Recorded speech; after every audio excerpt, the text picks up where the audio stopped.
Thank you, Daniel, for having me. I'm Armen. I'm at Dialpad in San Francisco.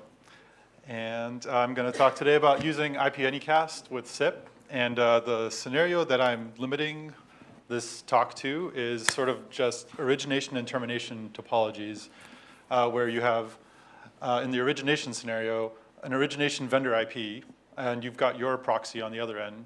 We're getting traffic delivered to it, and that figuring out how to split it up amongst several servers on the other side of that. And as well as the termination side, where you have multiple media servers using a proxy and connecting to a termination IP. So, the problem with the origination and termination, so vendor's configuration often allows only sending from one IP to one IP, or maybe one or two IPs even. And so these basically become two independent points of failure, and something you need to keep in mind if you've got sort of a deployment process that continues. And so DNS sounds like a great way to solve this problem, but it turns out lots of vendors don't support that, which DNS has been around for a long time, but hey, that's how it goes. So, so we have a desire to use IP Anycast techniques on our side to kind of mitigate some of this independent point of failure and make it fit with our deployment process, and hopefully encourage origination and termination vendors to use the same techniques or similar techniques on their side of the equation. So what is IP Anycast? So it's a networking technique to basically assign the same IP address to more than one host. And so it has a pretty high bar in terms of networking requirements. You need to have your own IP space, running your own network. If you don't have your own IP space, you get some delegated from your transit provider if they're nice, and they'll let you re-announce that space through other providers. And yes, you need to announce it to more than one transit provider. The most practical implementations require BGP to do this. So that's the de facto routing protocol used on the internet. So why Anycast? So why would you ever want to do something as crazy as assigning an IP to more than one machine? So redundancy. If one host goes offline, the other one kind of can seamlessly take over. And this is done at a layer 3. Geo-routing is also another one. So you can access a local proxy just by addressing to an IP. Just the internet will magically route you to something that's geographically or at least network-wise local to where you are. And so if you do this in two parts of a continent, say like an East Coast or a West Coast or North and South, the request will go to the closest host. So there are some popular examples of this. So Google DNS 8888 is pretty popular. Cloudflare has their 1111 now. And then some time servers, pool.ntp.org, are also known to be anycasted. And so you can kind of verify this by trace routing from other hosts on the internet. You log in a Linux box in different sides of the world, you trace route, and then you realize that you're hitting something relatively local. And relatively local millisecond-wise, because you can't beat the speed of light and how long it takes to travel around the world. So how do you apply this to SIP? So Anycast is best implemented using stateless protocols. And the reason why is because there are sudden routing changes that can happen all the time, and that's just the nature of the internet, or even part of the deployment process that we have. So wherever it happens, the protocol needs to carry on, forward ahead. So mostly this kind of disqualifies everything that uses TCP, because TCP inherently keeps state.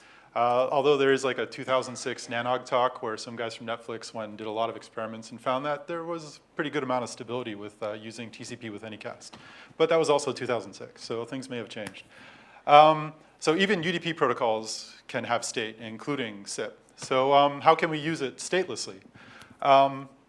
Most of the Kamailio configs in the repository, the examples, use stateful processing of packets, where Kamailio actually keeps some understanding of this current transaction being handled, so that all of the so the programmer doesn't really have to think about all of the retransmissions and handling those. And so for our situation, we kind of wanted to keep the problem simple, only consider SIP UDP. Oftentimes, these origination and termination providers won't do anything other than SIP UDP. So only with RTP negotiated an SDP. So no SRTP, no funny things we have to do with keeping keys synchronized. And then Anycast-enabled proxy does not handle RTP media. So we're handling media somewhere other than this particular part of the system. So basically, the way we did this was to use a few, a few different steps here. So we wanted to replace T-relay with the stateless equivalent. So T-relay is the example that, or the Kamailio function you'll see in most example configs, and that does things statelessly. Starts the retransmission timer, et cetera. So, and so replacing that with forward generally is a pretty straightforward process. And this basically pushes the retransmission responsibility onto either end of that, of the connection being proxied. So the media server on one side and the vendor SBC on the other side, either in the origination or termination scenario. So we don't want to send 100 trying, so we stop. And since we don't want to send 100 trying, there's a Kamailio configuration option to effectively disable that. And we also need the 100 trying response to actually be forwarded. So you might think, hey, wait, you can't really do that. Doesn't the RFC forbid that? Actually, RFC 3261, this particular section, 21.1.1, allows actually stateless proxies to actually relay those packets. And so you can enable that with a new feature in the transaction module. And then basically, you rework your configuration to remove all the other references to transaction state. So you're using t-check trans or t-precheck trans to kind of make sure that you're not handling a packet twice and things like that. And other things like dialog module, htable, whatever. If you require using any of those, you kind of have to keep this particular solution in mind, in that what we're trying to do is try to maintain highly available connectivity with those two IPs. So we're not concerned with any of the things we have to do with looking up, keeping track of dialogues or whatever. So if you want to you want to use this approach, you probably have to come up with another Kamailio proxy in front of whatever you have that's doing dialog, htable, et cetera. So basically, stateless proxy in a symmetric scenario goes something like this. So media server would send an invite to the termination proxy, and that would go and send an invite to a termination vendor IP. The 100 trying you'd see would get proxied back to the media server. Termination proxy remembers nothing other than like the messages that it's keeping track of. So we have to make sure this deals with asymmetry, because there are some situations where the request and the response won't hit the same proxy. So that's part of the reason why we want to avoid the stateless scenario. And so I have an example on the next slide. And so in the best case, there are lots of retransmissions on the network. And you'll kind of see what I mean. And at worst, you'll hang up calls because there will be like timeouts in Kamailio, and they'll send 408s, and UAs will go, what is this? Hold on, this call is done. And stateless solution kind of should deal with this pretty gracefully. So here in this particular example, what you see is media server sending an invite to one proxy, and then that proxy forwarding the invite over to the term vendor IP. But the response that's coming back is actually coming to a different term proxy. So you can kind of think of this as being, if these two term proxies that are part of our network are in like Rome and London, for example. So say proxy 1 is in Rome, proxy 2 is in London. Media servers in Napoli. Napoli goes and sends a packet to something that's network-wise local. The Anycast routing will route it to somewhere that's somewhere local, which is in Rome. That will finally send stuff to a termination vendor IP, which will be somewhere, say, near London, like Manchester or something like that. And then a response coming back from that, from Manchester, would hit London instead of coming all the way back to Rome, because London's a lot closer to Manchester network-wise. And so you kind of have to see, so this is just trying to illustrate that asymmetry that's there. So how about dispatcher? Like, how do we do that? So origination proxies use dispatcher to find the next hop. So consistent hashing strategies on origination proxies are one way to kind of look at this. So basically what we have to do is make sure all of those anycasted origination proxies are consistently sending stuff to the same next hop. And so, or something you can do is try syncing the state back channel between the different Kamailio instances, but that just adds a lot of complication. If there's a way we could avoid that, we probably want to. And we could use many of dispatcher's hashing functions, you know, on like the call ID or the from or to and things like that. But if we go back to the actual like the reason why we actually have all of these multiple locations, most likely we don't just have origination and termination proxies installed in Rome and London. We also have a lot of other media servers and other things like that to try keeping media local. And so what we really want is to actually have the origination proxies have different unicast next hops. And so basically they want to prefer at least media servers in their particular region. And so this kind of breaks down with, you know, figuring out this consistent thing. So maybe consistent hashing isn't the best way to approach this problem. And so can we get away with not doing that?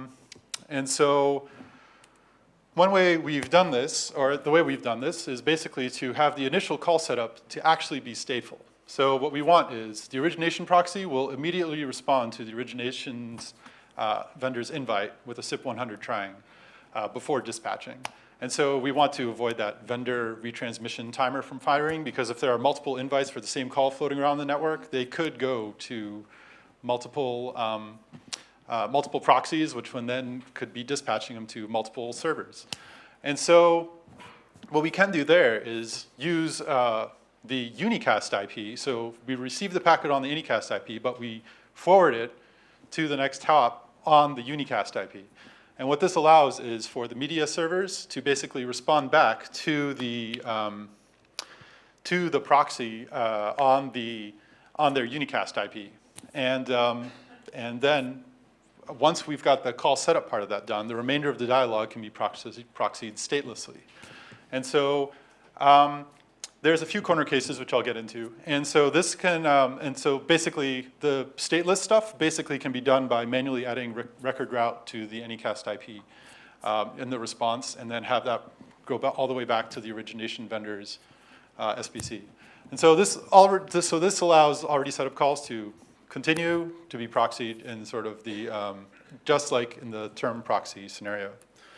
So this is kind of how it works. So stateful proxying of the call setup will have the invite. A 100 trying response will come right back from the Anycast IP, but the proxy will send stuff out from the unicast IP. So that will have a via header with the unicast IP, but a record route of the origination proxy, the Anycast IP. As the 100 gets absorbed by the transaction module on this side of things, the 180 and the 200 will get forwarded back all the way to the originator. And there, they will have a record route of the Anycast IP 9999, so that the rest of the connection, including the ACK from the successful setup here, can be set up statelessly. So, and so the remainder of the dialogue is treated as stateless. So this will, so this basically will go and have the,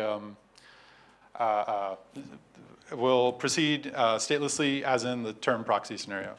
So there are some edge cases. You know, if the call takes more than 500 milliseconds, so the default T1 timer, between the origination vendor sending an invite and receiving a 100 trying response, it's going to send a retransmit. And this is at multiple invites on the network. So if that happens, and in between those two invites, there's an Anycast IP route change, then there's like a possibility that like multiple invites will go to multiple media servers. So it's a degenerate network level condition. And so what we try to do is send a SIP100 trying as quickly as possible. And the place where this really matters is when we're dealing with transcontinental and transoceanic call attempts. So it depends on, you know, if we're trying to terminate or a call's originating from one place, but we have some business need to route it to someplace far away. And so proxying 100 trying can be risky, and so this is another reason to make the origination proxy, partially stateful because of this inherent delay of having packets go around the globe. And there's So if the origination proxy receives an invite and there's an Anycast IP route change, and by Anycast IP route change, like if we internally pull that route or take the machine offline, that machine still has that IP address. It's just not announced to our router. And it can still basically spoof the response back to the origination vendor because it's getting a packet directed to it via unicast. And successful call setup does still work fine in that case. There's another situation where if the origination proxy receives an invite, then there's a route change, and then, oh, the person hung up, and there's a cancel. Yeah, some funny stuff can happen here. So the cancel message will go to a different origination proxy, which doesn't know anything about this transaction. And it, therefore, doesn't know which next hop to send the traffic to. And so what will happen is that basically the callee's phone will keep on ringing. And this is one of those situations where we might want to just deal with that situation, and because the call was never going to be connected anyway, like the caller actually hung up. But if you have a situation that has like billing activities and resource reservation sensitive kind of issues, that's something you probably want to reconsider, this approach. So basically, the topology before looked like this. And then after basically allows us to, where each one of these links is like a IP address and another IP address. So what I showed really was adding Anycast to Kamailio origination proxy and Kamailio termination proxy, but ideally, as I was saying before, doing it at the vendor, either for the origination side or the termination side, would also like help with the reliability. And so thanks, we are hiring. So in a bunch of offices, we have a new office in London coming up. And so, yeah, across the board for all kinds of things. So shameless plug. Yeah, thank you. Thank you, Armen.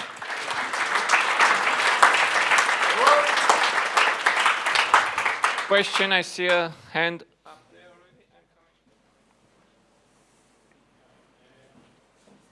Thank you. Very interesting report. I have two questions.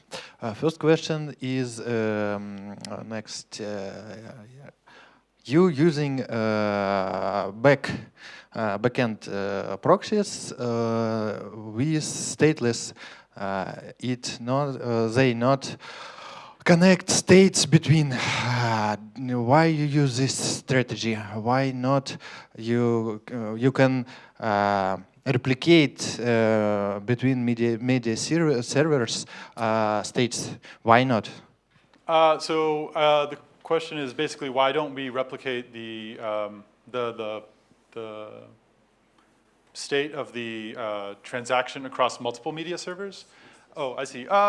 From engineering decision-wise, that's a little bit hard for us to do. We'd rather keep the state in certain parts of our system, and moving that state around adds like another dimension of complication that we would rather not do.